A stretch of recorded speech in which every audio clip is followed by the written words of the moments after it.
All right, let's get right into it. When I say the word ninja, what's the first thing you picture?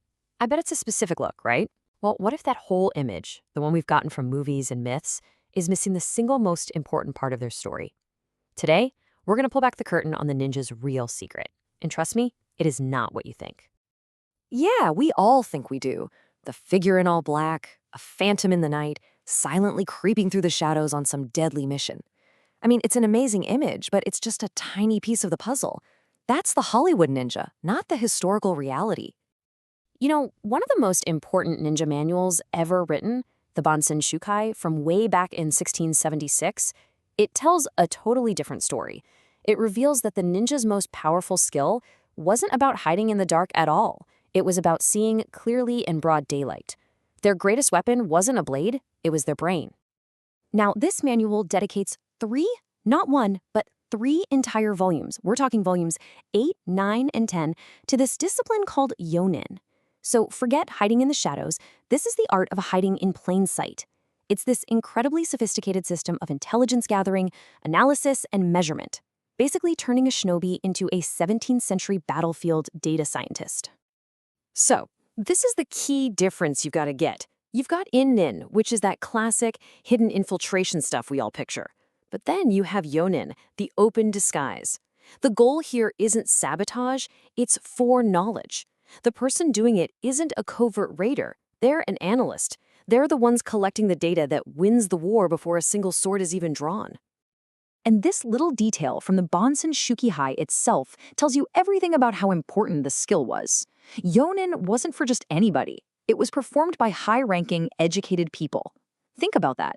This wasn't just some grunt scouting the terrain. This was a serious, scholarly discipline that required a super sharp analytical mind. So let's look at the guidebook itself. We're going to zoom right in on Volume 10, called Yonin 3, because this is where these skills are laid out in almost scientific detail. It's fascinating stuff. This whole section of the manual, it's not about fighting at all. It's about measurement.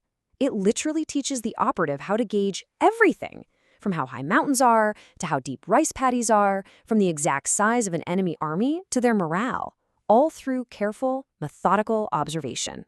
So the big question is, how on earth did they do it? Well, the manual basically provides this analytical toolkit, a whole series of checklists and methods that turned a shinobi from just a scout into a master of battlefield intelligence. And their approach was incredibly systematic. A yonin operative looking at a castle wasn't just, staring at it. They were looking for specific tells.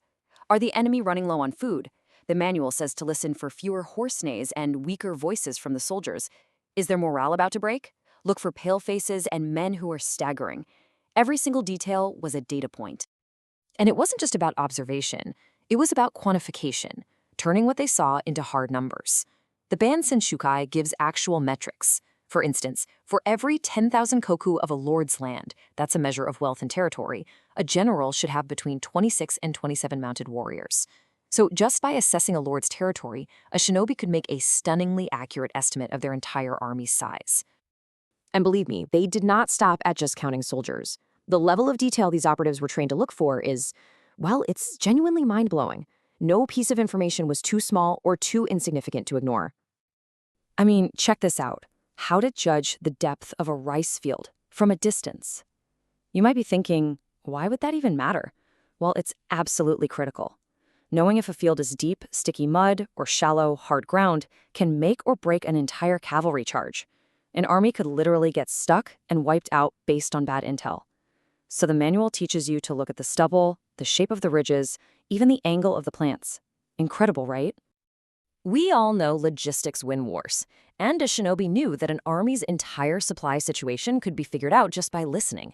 The whole soundscape of the camp, the number of horse neighs, the loudness of the men's voices, was a direct line into whether they were well-fed and strong or basically starving. And their eye for environmental details was just as sharp. An army moving through tall grass is gonna leave a trace. The manual teaches that the grass hiding an ambush party won't look natural. It'll look skewed, pushed over in a weird way, just like the book says, like after a storm had passed through that one specific area. So, you see an army retreating. Is it an easy target or a deadly trap? How do you tell the difference? Well, a real panicked retreat is chaos. But if their flags are still in order and the drums are responding to each other in formation, that's not a defeat. That's a trick, and it's designed to lure you right into their trap. So why? Why go to all this trouble? Why measure rice paddies and listen to horses and watch the grass? Because all of these tiny, tiny data points added up to one thing: the single most powerful weapon in any conflict. The guy who wrote the Bansenshukai knew this inside and out.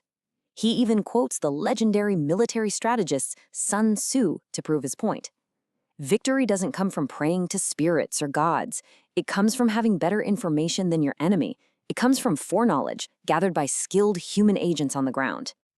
And this is how it all came together. Step 1, the Yonin operative gathers all that data. Step 2, that data is analyzed to find every single enemy weakness. Are they starving? Are they demoralized? Is their leadership terrible? Step 3, this analysis gives their lord superior foreknowledge. And step 4, they craft a strategy that hits the enemy exactly where it hurts the most. The battle is basically won before it even began.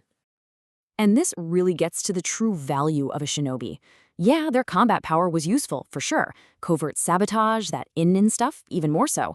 But their greatest contribution, the most valuable thing they brought to their lord, was the strategic intelligence gathered through the scientific discipline of Yonin. That was the real game changer. So this completely reframes how we should think about them. The ultimate ninja wasn't the master of assassination. The ultimate ninja was the master of information. Their true expertise wasn't in the art of killing, but in the science of knowing. It's a really powerful idea when you think about it. The most dangerous person on that battlefield wasn't the warrior in black hiding up in the rafters. No, it was the quiet, unassuming analyst in plain clothes, the one you'd walk right past without a second glance, who was busy observing, measuring, and calculating your every single weakness. And that kind of leaves us with one last thought.